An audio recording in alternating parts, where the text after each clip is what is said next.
नमस्कार, ओंकार न्यूज देख रहे हैं आप। आपके साथ मैं हूं आस्था श्रीवास्तव। बढ़ते हैं खबरों की ओर। बिहार के अलग अलग जिलों में बीते 2 दिनों से हो रहे सांप्रदायिक तनाव और दंगों के बाद गृह मंत्री अमित शाह ने खुद संज्ञान ले लिया है।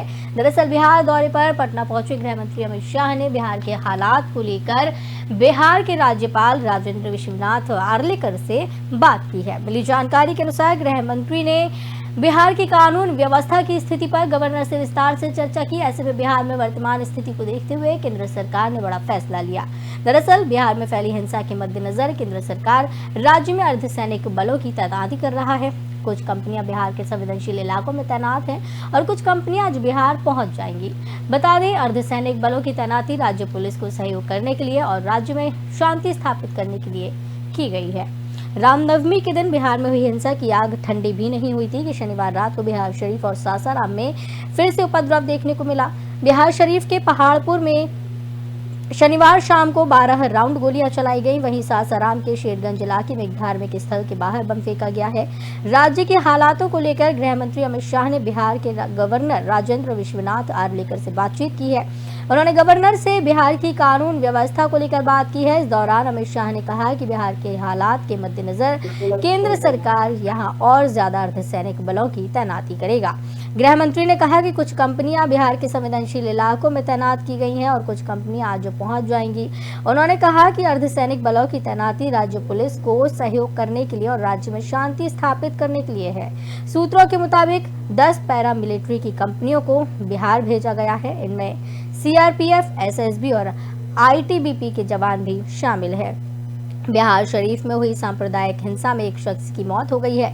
बीती रात पहाड़पुर क्षेत्र में फायरिंग हुई जिसमें कुछ लोग घायल हुए। पुलिस ने मौत की पुष्टि कर दी है। शनिवार शाम को हिंसा के बाद 12 राउंड गोलियां यहां चलाई गई थी। बिहार हिंसा में अब तक कुल 106 लोग गिरफ्तार किए जा चुके हैं।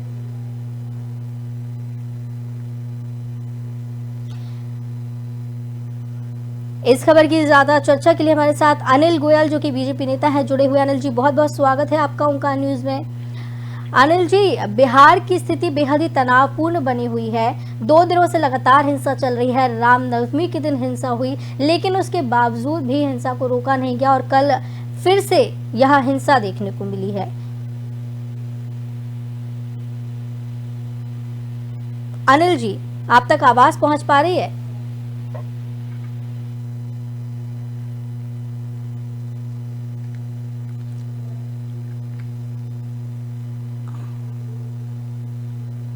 अनिल जी, आप तक आवाज पहुंच पा रही है? तो लगता है तकनीकी कमी की वजह से उनसे संपर्क नहीं हो पा रहा। हम फिर से कोशिश करेंगे संपर्क करने का। तो आपको बताते चले कि बिहार में लगातार स्थिति तनावपूर्ण बनी हुई है। बिहार हिंसा में अभी तक 112 लोगों की गिरफ्तारी हो चुकी है। सासाराम से 32 और बिहार शरीफ से 80 लोग अरेस्ट अभी तक किए जा चुके हैं। वहीं अमित शाह ने भी इस मामले का संज्ञान लिया है और अर्धसैनिक बलों की 10 और कंपनियां बिहार के लिए रवाना हो गई हैं। अमित शाह ने राज्यपाल से बात की है। आज अमित शाह नवादा में हैं और एक जनसभा को वो संबोधित करने वाले हैं। एक बार फिर हमारे साथ अनिल जी जुड़ गए हैं। अनिल गोयल जो कि बीजेपी नेता है वो जुड़े हुए हैं। अनिल जी, बहुत बहुत स्वागत है आपका ओंकार न्यूज में। धन्यवाद जी। अनिल जी, बिहार में 2 दिनों से तनावपूर्ण माहौल बना हुआ है। अमित शाह ने संज्ञान लिया है। क्या निर्देश इस दौरान दिए गए हैं? क्योंकि रामनवमी के दिन हिंसा हुई है, उसके बावजूद भी हिंसा को रोका नहीं गया। कल फिर से बिहार शरीफ में, सासाराम में हिंसा देखने मिली। नहीं, देखो, सही बात यह है कि ये जो हिंसा जो कराई गई है जानबूझ करके, ये सिर्फ अमित शाह जी का दौरा ना हो, अमित शाह जी का दौरा रद्द करने के लिए उन्होंने ये सब काम कराया है। और सही मायनों में इसको ही लोकतंत्रीय हत्या कहते हैं। ये जो हमारे विपक्षी दल लोकतंत्रीय हत्या की बात करते हैं, वो विपक्षी दल इस बात को नहीं सोचते कि मेरे अपने राज्य में किस तरीके से कानून व्यवस्था को सुचारू रूप से जारी करा जाए। आप धर्मनिरपेक्षता की बात करते हैं, आप कहते हैं कि मोहल्ले बने हुए मुस्लिम मोहल्ले हैं। कभी कोई हिंदू मोहल्ला सुना है? कभी कोई ईसाई मोहल्ला सुना है? कभी कोई क्रिश्चियन मोहल्ला सुना है? यहाँ ये मुस्लिम मोहल्ले, इसमें आप अपनी यात्रा ना निकालेंगे। अगर इस तरह की बातें होकर के आप वातावरण खराब करेंगे तो क्या कल को कोई जो रमजान निकलेंगे, रजिया निकलेंगे, उनको हिंदू क्षेत्र में रोका जा सकता है? ये तो सिर्फ इनको अमित शाह जी का दौरा रद्द हो ये क्योंकि वहां पर चुनाव होने हैं, इस बात को ध्यान में रखते हुए पूरी तरीके से ये एक सिस्टम को खराब करने में लगे हुए हैं। उन्हें लोकतंत्र से कोई मतलब नहीं है कि अमित शाह का दौरा नहीं होना चाहिए, इसके लिए उन्होंने ये सब काम अनिल जी, किया। लेकिन यहाँ जिस तरीके से हिंसा देखने को मिल रही, कानून व्यवस्था पर भी कई बड़े सवाल यहाँ पर खड़े होते हैं। हालांकि गिरफ्तारियां की जा रही हैं, लेकिन कैसा कानून है यहाँ पे, किस तरीके से चल रहा है यहाँ, क्योंकि इतनी हिंसा होने के बावजूद भी हिंसा नहीं रोकी जा पा रही है। इसी को तो हम कहते हैं बिहार सरकार की फेल हुई है। ये सुशासन बाबू का इसी लिए फेलियर ही है कि सही मायनों में आज जो बिहार के अंदर है वो भ्रष्टाचार का राज है, आज दंगाइयों का राज है। आज जो लोग खुद भ्रष्टाचार में लिप्त हैं वो लोग आज शासन में बैठे हुए हैं, और जिन लोगों को खिलाफ नीतीश बाबू ने आरोप लगा करके उनका साथ छोड़ा था, आज उन्हीं के साथ लग रहे हैं। इसलिए उनको सिर्फ अपने निजी लाभ नफे नुकसान को देख रहे हैं। ये बिहार के नफे नुकसान को नहीं देख रहे हैं, अपने पार्टी के नफे नुकसान को देख रहे हैं, बिहार के नफे नुकसान को नहीं देख रहे हैं, बिहार की जनता के नफे नुकसान को नहीं देख रहे हैं, बिहार की जनता को आग में झोंक रहे हैं, बिहार की जनता को मरने पर छोड़ रहे हैं। ये मतलब सही मायनों में पूरी तरीके से अलोकतांत्रिक बातें हैं, और जो कि बर्दाश्त से बाहर हैं। और निश्चित तौर पर ये अगर इस तरह से करेंगे तो देश इनको बर्दाश्त नहीं करेगा, देश किसी के मतलब बर्दाश्त नहीं करेगा, और आने वाले समय में देश इसका भी इनको, जब देश की जनता, बिहार की जनता इसको जवाब भी देगी कि आप सुख चैन से रहने नहीं देंगे। जी बिल्कुल अनिल जी, यहाँ पर कानून व्यवस्था पर भी सवाल खड़े होते हैं, और जिस तरीके से यहाँ पे हिंसा देखने को मिल रही है, एक के बाद एक हिंसा देखने को मिल रही है, सरकार पर भी सवाल खड़े होते हैं। अनिल जी, बहुत बहुत धन्यवाद हमारे साथ जुड़ने के लिए और ज़्यादा चर्चा के लिए इस खबर की। तो बता दें, बिहार में 2 दिनों से लगातार हिंसा चल रही है। अर्धसैनिक बलों को रवाना किया गया है, स्थिति को कंट्रोल करने की कोशिश की जा रही है।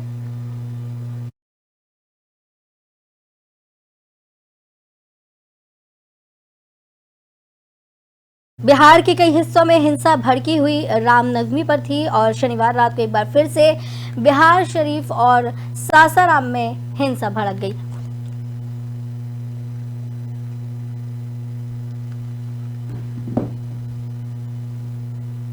बिहार में रामनवमी के दिन यानी कि 30 मार्च को हिंसा की आग बुझी भी नहीं थी कि शनिवार रात को फिर से बिहार के 2 अलग अलग हिस्से सासाराम और बिहार शरीफ में हिंसा हुई।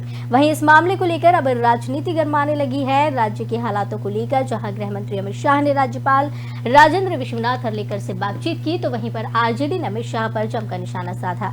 केंद्रीय मंत्री गिरिराज सिंह ने सीएम नीतीश के इस्तीफे की मांग कर दी है।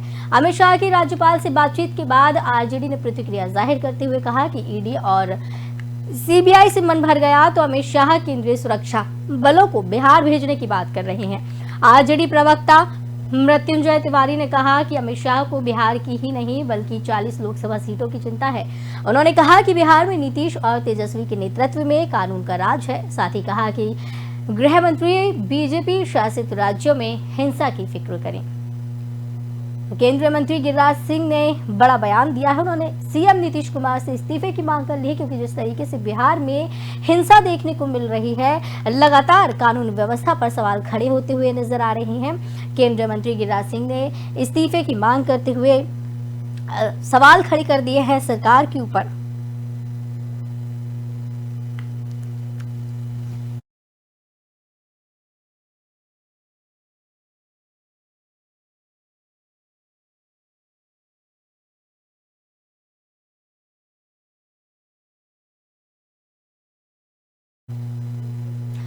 प्रधानमंत्री नरेंद्र मोदी के खिलाफ विवादित बयान देने पर उत्तर प्रदेश कांग्रेस के महासचिव सचिन चौधरी के खिलाफ मामला दर्ज किया गया।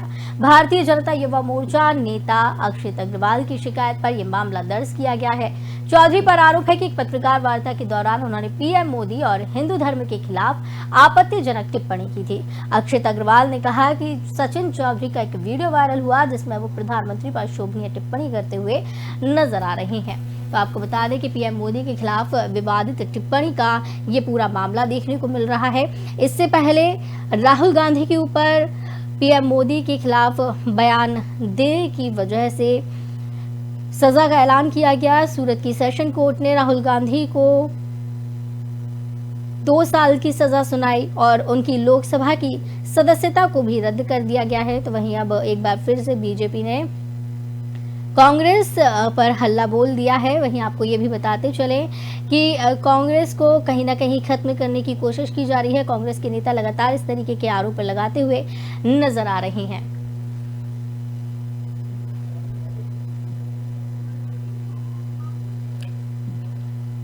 तो आपको बताते चले जिस तरीके से राहुल गांधी और कांग्रेस के ऊपर शिकंजा कसने की कोशिश में बीजेपी जुटी हुई है। एक और मामला कांग्रेस के नेता के ऊपर, कांग्रेस के यूपी महासचिव के ऊपर दर्ज किया गया है।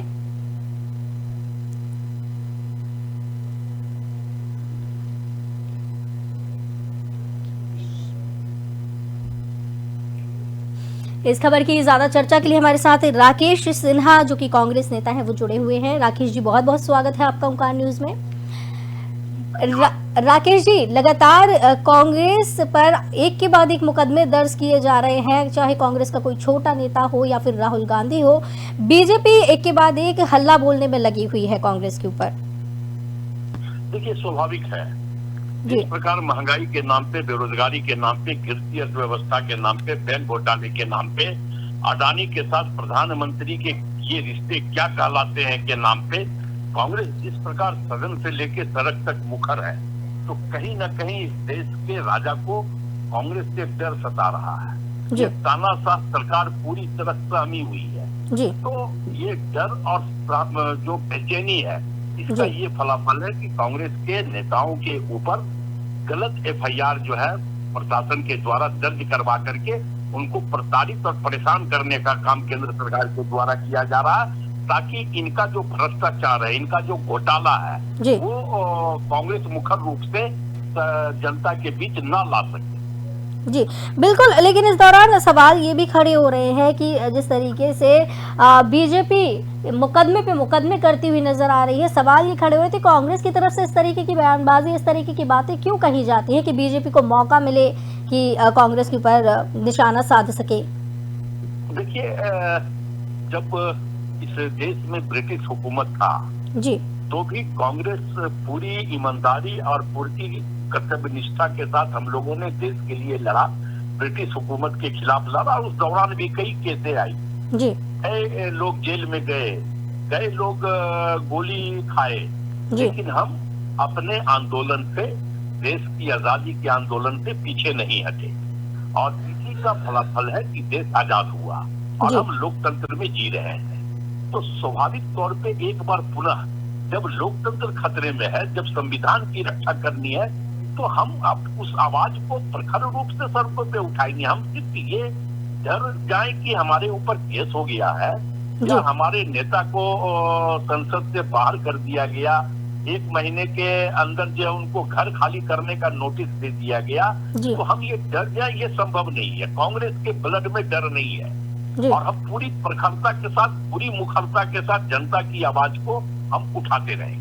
बिल्कुल, जनता की आवाज को उठाने की बात आप भी कर रहे हैं, राहुल गांधी भी कर रहे हैं और कांग्रेस के नेता तो करते हैं, सड़क से संसद तक मुद्दे उठाए जाते हैं, विपक्ष जो है बीजेपी के खिलाफ खड़ा रहता है, लेकिन उसके बावजूद भी कुछ देखने को इस तरीके से नहीं मिलता है कि बीजेपी सुन पा रही हो विपक्ष को या कोर्ट की तरफ से उस तरीके के एक्शन लिए जा रहे हो। क्योंकि कांग्रेस के खिलाफ तो जो राहुल गांधी पे आरोप लगाए गए थे, कांग्रेस के खिलाफ बीजेपी ने जो आरोप लगाए थे उसमें उन्हें दोषी ही करार दिया गया।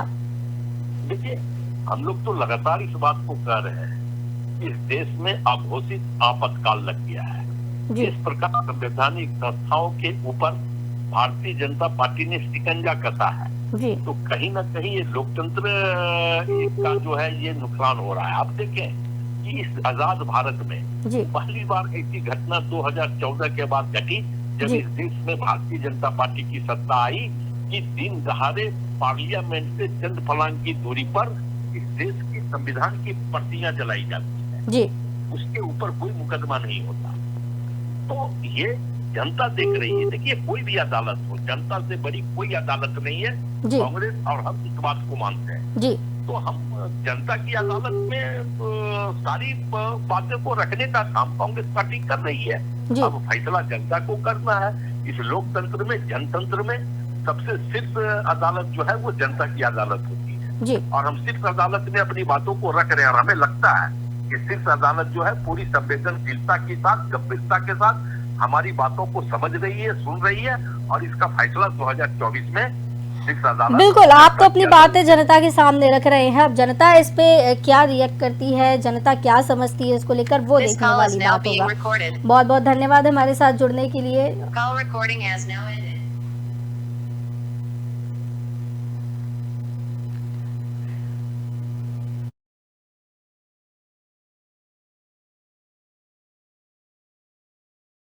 और फिर यूपी कांग्रेस के महासचिव के खिलाफ में मामला दर्ज किया गया है, एफआईआर दर्ज की गई है। पीएम मोदी के खिलाफ विवादित टिप्पणी का ये मामला है।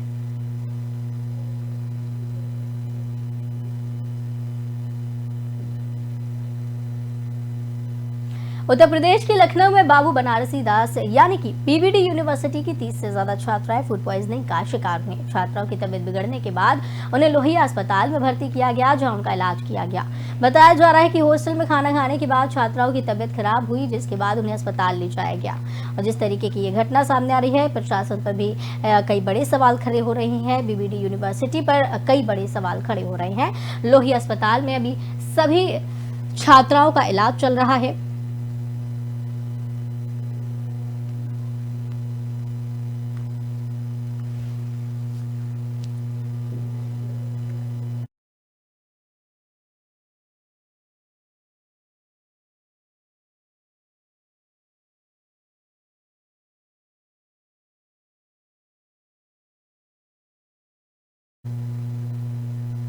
तो कट्टर इस्लामिक कायदे कानून वाले मुल्क ईरान में हिजाब विवाद थमने का नाम नहीं ले रहा।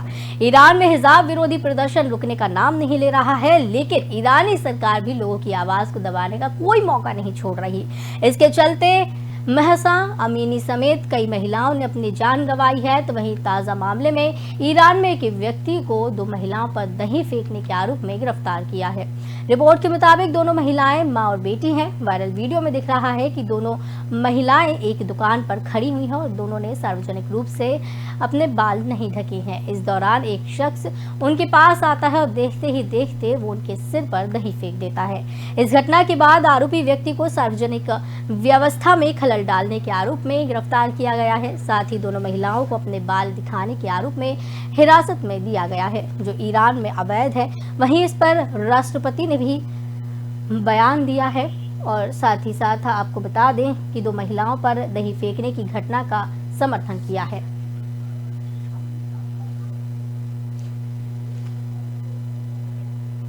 इस खबर पर ज्यादा चर्चा के लिए हमारे साथ संदीप श्रीवास्तव जी, जो कि विदेश मामलों के जानकार हैं, वो जुड़े हुए। बहुत बहुत स्वागत है आपका संजीव जी। संजीव जी, ईरान में लगातार हिजाब विवाद बढ़ता हुआ नजर आ रहा है, थमने का नाम नहीं ले रहा है। और अब तो जो घटना सामने आई है, राष्ट्रपति ने भी उस घटना का समर्थन कर दिया है। देखिए, ईरान की जो रईसी सरकार है जी, वो एक हार्डलाइनर सरकार है जी। और ये जो प्रोटेस्ट डिमॉन्स्ट्रेशन है उनको ईरान की सरकार के द्वारा जिस तरीके से ब्रूटली जो है सप्रेस किया गया है। महसा अमीनी जो कि 1 सितंबर में उनको वहाँ की ईरान की उस समय की जो तथाकथित मोरालिटी पुलिस थी, उसने महसा अमीनी को डिटेन किया और फिर उस डिटेंशन में उनको टॉर्चर किया गया और उनकी उससे मृत्यु हो गई। और उसके बाद से ये जो प्रोटेस्ट डिमॉन्स्ट्रेशन लगातार चले हैं, ईरान के प्रदर्शनकारियों ने जो कि महिलाओं के अधिकारों को लेकर के जो अपनी आवाज उठाई थी, उन्होंने बहुत संकल्पबद्ध आवाज उठाई थी। लेकिन ईरान की जो हार्डलाइनर रईसी सरकार है, उसने अपनी पूरी जो निर्दयता को दिखाते हुए, पूरी जो सप्रेशन को दिखाते हुए उसे क्रश करने का कार्य किया है। और अब जो रिपोर्ट आप बता रहे हैं कि अब ईरान ने ऐसा इंटेंट को किया है कि उसको एक मैंडेटरी करना चाहते हैं कि जो हिजाब का जो पहनना एक अनिवार्य होगा। तो इस तरीके के जो कदम है वो ईरान की सरकार इसीलिए उठा रही है क्योंकि उसका जो अप्रोच है पूरी तरीके से जो है एक हार्ड लाइनर अप्रोच है, महिला विरोधी है, जाहिर है। और वो किसी भी तरीके के महिलाओं के अधिकारों का सम्मान नहीं करते हैं। इससे ये बात बहुत स्पष्ट है। और जाहिर है कि ये पूरे ईरान की महिलाओं के लिए आने वाले समय में और कठिन स्थितियां पैदा हो सकती है। बिल्कुल बिल्कुल संजीव जी, कठिन स्थितियां पैदा हो सकती हैं और अभी तो फिलहाल महिलाओं के ऊपर दही फेंका गया है, लेकिन कल को कोई बड़ी घटना भी यहाँ पर हो सकती है, कुछ और केमिकल युक्त पदार्थ भी उनके ऊपर डाले जा सकते हैं, क्योंकि जिस तरीके से यहाँ लोग महिलाओं के लिए अपनी सोच रखते हैं, महिलाओं के प्रति अपनी चीजें दिखाते हैं, बेहद ही तनावपूर्ण माहौल ये बना सकता है।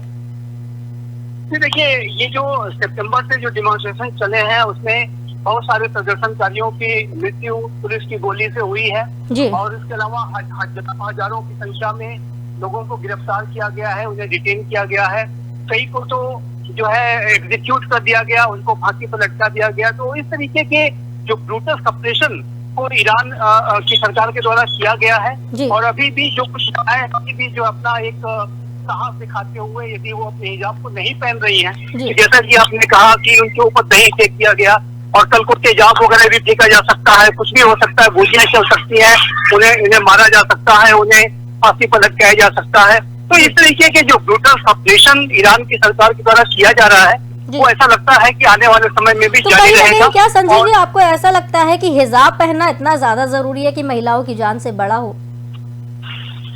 ये तो ईरान की सरकार को सोचना है। जाहिर है कि जो है मानवीय स्वतंत्रता, महिलाओं की स्वतंत्रता और एक सबसे बड़ा मूल्य है और जिसका कि सम्मान किया जाना चाहिए, लेकिन ईरान की सरकार जो है एक अमानवीय कृत्य कर रही है। ये आपराधिक कृत्य है, एक तरीके का आतंकी कृत्य मैं कहूंगा इसको है कि जिससे कि महिलाओं को जो है फोर्सफुल तरीके से उनकी स्वतंत्रता का हनन किया जाता है। जब से ईरान में आप जानते हैं कि इस्लामिक रिवॉल्यूशन हुआ है 1979 के बाद से लगातार महिलाओं को सप्रेस करने का कार्य किया गया है। यदि मैं थोड़ा मैं हिस्ट्री में जाऊं तो 1979 के पहले क्या अगर ईरान आप देखिए उस समय महिलाएं वेस्टर्न ड्रेसेस पहनती थी, वो स्वतंत्रता के साथ रहती थी, लेकिन इस्लामिक रिवॉल्यूशन के बाद से महिलाओं के अधिकार छिन गए, आज भी उनके ऊपर दमन हो रहा है। बिल्कुल, अधिकार भी छिन गए और कहीं ना कहीं महिलाओं की स्वतंत्रता का हनन हो रहा है। यहाँ पर महिलाओं के साथ जिस तरीके से व्यवहार यहाँ किया जा रहा है, इस तरीके से व्यवहार महिलाओं के साथ तो नहीं किया जाना चाहिए। बहुत बहुत धन्यवाद संजीव जी हमारे साथ जुड़ने के लिए, इस खबर की ज्यादा जानकारी के लिए, ज्यादा चर्चा के लिए। तो बता दें कि ईरान में हिजाब न पहनने पर महिलाओं के साथ बदसलूकी की गई है। राष्ट्रपति ने भी हालांकि इसका समर्थन कर दिया है। तो कहीं जिस बताया जा रहा है कि हिजाब विरोधी प्रदर्शन यहाँ लगातार बढ़ रहे हैं और ये कोई पहला मामला नहीं है। इस तरीके के मामले जब देखने को मिले हैं, इसके पहले भी कई महिलाएं अपनी इस तरीके के मामलों में जान गंवा चुकी हैं। ईरान में एक व्यक्ति को 2 महिलाओं पर दही फेंकने के आरोप में भी हाल ही में आज गिरफ्तार किया गया है।